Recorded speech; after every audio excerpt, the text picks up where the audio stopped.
Hey there and welcome back. Today we're going to tackle a classic English grammar puzzle that trips up, well, pretty much everyone at some point. Countable versus uncountable nouns. Stick with me and I promise you'll have this figured out in just a few minutes. Okay, let's dive right in with a little quiz. What's wrong with this sentence? Take a look. She gave me a good advice. Now, this sounds almost right, and it's a mistake people make all the time. But it is definitely wrong. And by the end of this little explainer, you're going to know exactly why. Because the correct way to say it is this. She gave me some good advice. So what's going on here? What's the big difference? Well, it all comes down to a really simple grammar puzzle. To solve this thing, you just need to know that in English, nouns basically live on two different teams. Let's start by meeting the first one. Say hello to countable nouns. And yeah, the name pretty much says it all, right? These are simply things we can count individually. They can be singular, meaning just one, or they can be plural, meaning more than one. Simple enough? For example, you can have one car, or you could have 5 cars. See how that works? If you can just slap a number in front of a noun and makes total sense, bingo, you are dealing with a countable noun. And this applies to tons of words we use every single day. An apple, a book, a chair, a student, a friend. You can have one friend, or you can have many friends. You can see one pen, or a whole bunch of pens. They're all countable. Now, here's the first big rule for this team. When you're talking about just one of them, you've got to use a or an before it. You don't say, I saw a dog. You say, I saw a dog. And when you've got more than one, you drop the a or an and you switch to words that tell us how many. Words like many or a few. So you'd say, she has a few pens. It's all about matching the right word to the right number. Makes sense, right? All right, so we've met Team Countable. Now let's go meet their kind of mysterious counterparts, the uncountable nouns. Now these are the ones that can be a little bit tricky. Uncountable nouns are things you can't really count as individual units. You can't line them up and go 1, 2, 3. They usually represent a whole mass, a substance, or an abstract idea. And here's the kicker. They don't have a plural form. You can't say informations or musics. It just doesn't work.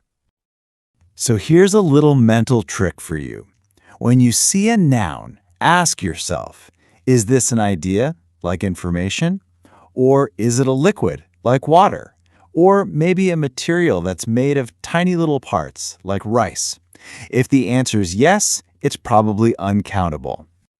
And just look at these examples. You've got substances like milk, rice, and sugar, but you've also got these big abstract ideas like advice, music, and happiness. I mean, you can't have 3 happinesses, can you? It's treated as one single whole concept. And this leads us to the biggest, most important rule for uncountables. Rule number 1, you never ever use a or an with them.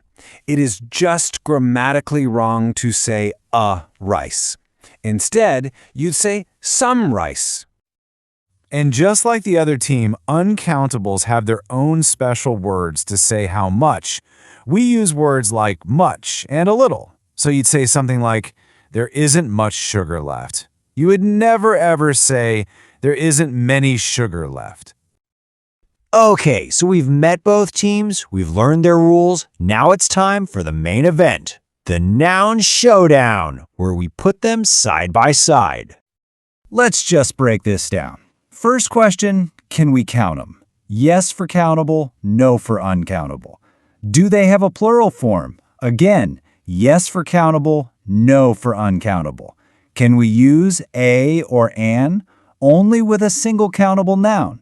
And finally, those special words, many and few, are on Team Countable, while much and little are on Team Uncountable. Seriously, think of this table as your ultimate cheat sheet. And here's what those rules look like in the real world. On the left, I have many friends. Friends? Yep, you can count them. On the right, she doesn't have much money. Now in grammar, money is treated as a single concept, so it's uncountable. See the pattern? A few pens versus a little water. All right, let's bring it all home. Here is your super simple, practical guide so you will never get this mixed up again. It really all comes down to this one simple two-step check. Anytime you're not sure, just ask yourself, can I count it? If the answer is yes, you follow the countable rules. Use a or and for one, and many or few for more. If the answer is no, you follow the uncountable rules. No a or and for you, and use words like some, much, or a little. That's it. That's the whole game.